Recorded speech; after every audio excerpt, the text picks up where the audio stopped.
Welcome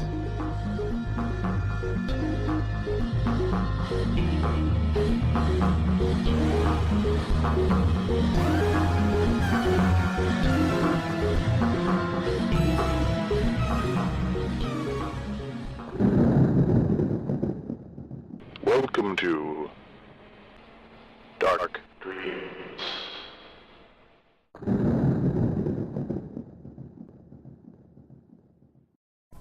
Tonight, it is our honor to present Tight Little Stitches in a Dead Man's Back by Joe R. Lansdale. Joe R. Lansdale is the author of over 30 novels and numerous short stories. His work has appeared in national anthologies, magazines, and collections, as well as numerous foreign publications.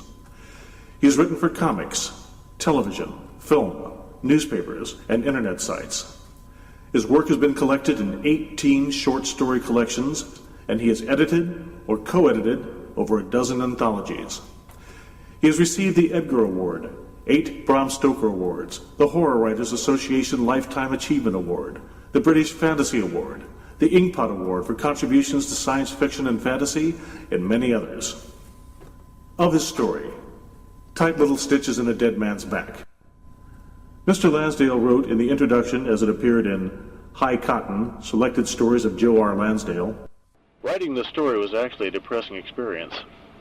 At the time I thought the story stunk, but realized later that I'd gotten into this grim world all too well and it was working on me. When I finished, I sent it off with low expectations. The editor loved it, and it was the first story of mine to get a lot of response from readers and to be reviewed as a story of importance. It, along with Dead in the West and The Magic Wagon, all came together to change my life and put me on the map. A small map, I admit, but at least I was listed." For more information, please visit his website, www.joerlansdale.com, like him on Facebook, or follow him on Twitter.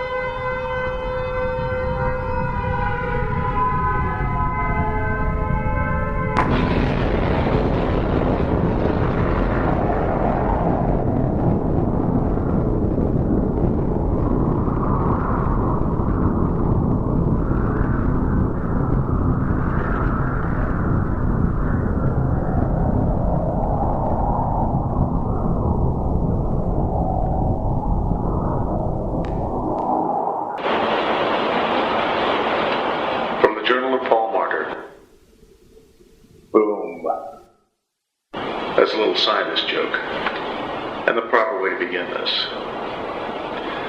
As for the purpose of my notebook, I'm uncertain.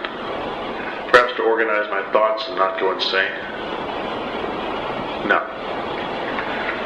Probably so I can read it and feel as if I'm being spoken to.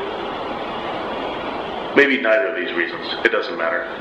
I just want to do it, and that's enough. What's new?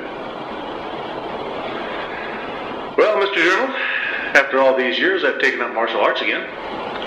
Or at least the forms and calisthenics of Taekwondo. There's no one here to spar with here in the Lighthouse, so the forms have to do. There is Mary, of course. But she keeps all of our sparring verbal. And as of late, there's not even that.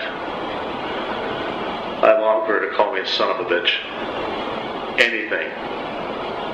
Her hatred of me has cured to 100% perfection, and she no longer finds it necessary to speak. The tight lines around her eyes and mouth, the emotional heat that radiates from her body like a dreadful cold sore looking for a place to lie down, is voice enough to her. She lives only for the moment when she, the cold sore, can attach herself to me with her needles, ink and thread. She lives only for the design on my back. That's all I live for as well. Mary adds to it nightly, and I enjoy the pain. The tattoo is of a great blue mushroom cloud, and in the cloud, etched ghost-like, is the face of our daughter, Ray. Her lips are drawn tight, eyes are closed, and their stitches deeply pulled to simulate the lashes. When I move fast and hard, they rip slightly, and Ray cries bloody tears. That's one of the reasons for the martial arts. The hard practice of them helps me to tear the stitches so my daughter can cry. Tears are the only thing I can give her. Each night, I bare my back eagerly to Mary and her needles. She pokes deep, and I moan in pain, and she moans in ecstasy and hatred. She adds more color to the design, works with brutal precision to bring Ray's face out in sharper relief. After 10 minutes, she tires and will work no more. She puts the tools away, and I go to the full-length mirror on the wall. The lantern on the shelf flickers like a jack-o'-lantern in a high wind, but there's enough light for me to look over my shoulder and examine the tattoo. And it is beautiful. Better each night as Ray's face becomes more and more defined. Ray.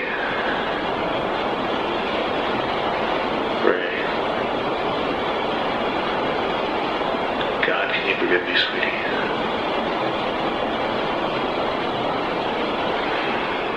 But the pain of the needles, wonderful and cleansing as they are, is not enough. So I go sliding, kicking, and punching along the walkway around the lighthouse, feeling Ray's red tears running down my spine, gathering in the waistband of my much-stained canvas pants. Winded,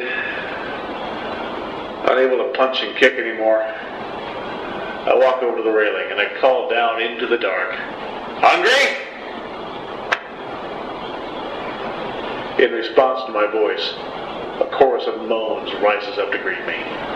Later, I lie on my pallet, hands behind my head, examine the ceiling and try to think of something worthy to write in you, Mr. Journal.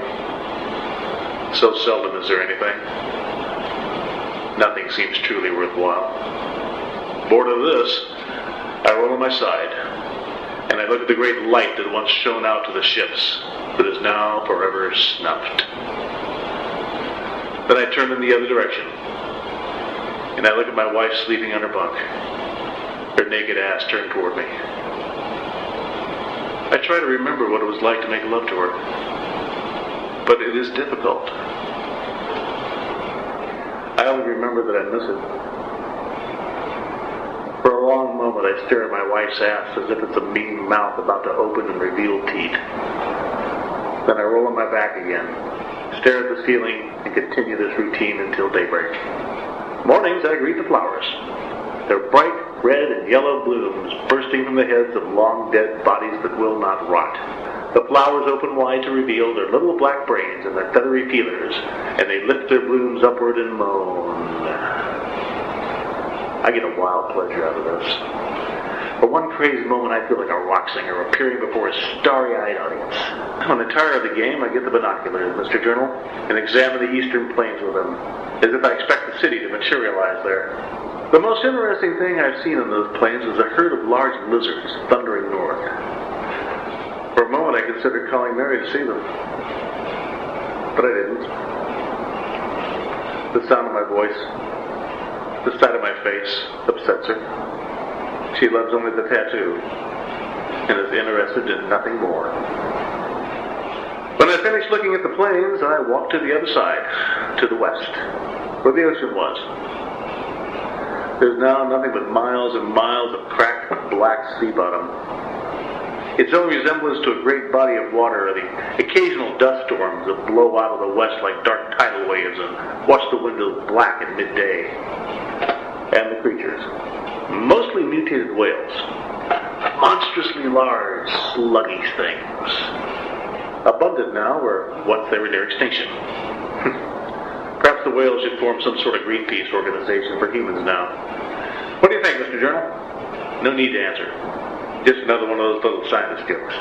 These whales crawl across the sea bottom near the lighthouse from time to time, and if the mood strikes them, they rise on their tails and push their heads near the tower and examine it. I keep expecting one to flop down on us, crushing us like bugs, but no such luck. For some unknown reason, the whales never leave the cracked seabed to venture onto what we formerly called the shore. It's as if they live in invisible water and are bound by it. A racial memory, perhaps. Or maybe there's something in that cracked black soil they need. I don't know. Besides the whales, I suppose I should mention I saw a shark once. It was slithering along at a great distance, and the tip of its fin was winking in the sunlight. I've also seen some strange legged fish and some other things I could not put a name to. I'll just call them whale food, since I saw one of the whales dragging his bottom jaw along the ground one day, scooping up the creatures as they tried to beat a hasty retreat. Exciting, huh? Well, that's how I spend my day, Mr. Journal. Roaming about the tower with my glasses, coming in to write in you, waiting anxiously for Mary to take hold of that kit and give me the signal. The mere thought of it excites me to erection. I suppose you could call that our sex act together. And what was I doing the day they dropped the big one? Glad you asked that, Mr. Journal. Really, I am. I was doing the usual. Up at 6. Did the shower and shave routine. Had breakfast. Got dressed. Tied my tie. I remember doing the latter, but not very well, in front of the bedroom mirror, and noticing that I'd shaved poorly. A hunk of dark beard decorated my chin like a bruise. Rushing to the bathroom to remedy that, I opened the door as Ray, naked as the day of her birth, was stepping from the tub. Surprised, she turned to look at me. An arm went over her breast and a hand, like a dove, settling into a fiery bush, covered her pubic area. Embarrassed, I closed the door with an "excuse me," and went about my business, unshaved. It was an innocent thing. An accident. Nothing sexual. But when I think of her now, more often than not, that's the first image that comes to mind. I guess it was the moment I realized my baby had grown into a beautiful woman. That was also the day she went off to her first day of college and got to see, ever so briefly, the end of the world. And it was the day of the triangle. Mary, Ray, and myself shattered. If my first memory of Ray alone is that day, naked in the bathroom, my foremost memory of us as a family is when Ray was 6. We used to go to the park and she'd ride the merry-go-round, swing, teeter-totter, and finally my back. "I want a piggy, Daddy." We'd gallop about till my legs were rubber, and then we'd stop at the bench where Mary sat waiting.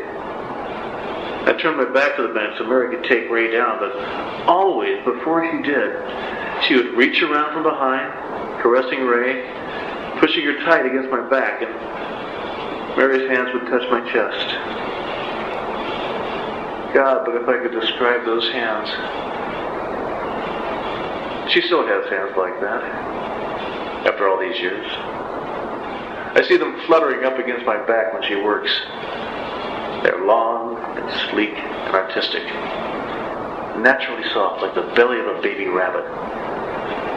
And when she held Ray and me that way, I felt that no matter what happened in the world, we three could stand against it and conquer. But now the triangle's broken and the geometry gone away. So, the day Ray went off to college and was fucked into oblivion by the dark pelvic thrust of the bomb, Mary drove me to work. Me, Paul Martyr, big shot with the crew, one of the finest, brightest young minds in the industry, always teaching and inventing and improving on our nuclear threat, because, as we'd often joked, we cared enough to send only the very best. When we arrived at the guard booth, I had on my pass, but there was no one to take it. Beyond the chain-link gate, there was a wild melee of people running, screaming, falling down. I got out of the car and ran to the gate. I called out to a man I knew as he ran by. When he turned, his eyes were wild, and his lips were flecked with foam. "The missiles are flying!" he said, and he was gone, running madly. I jumped in the car, pushed Mary aside and stomped the gas. The Buick leaped into the fence, knocking it asunder. The car spun, slammed into the edge of the building, and went dead. I grabbed Mary's hand, pulled her from the car, and we ran towards the great elevators. We made one just in time. There were others running for it as the door closed, and the elevator went down. And I still remember the echo of their fists on the metal just as it began to drop.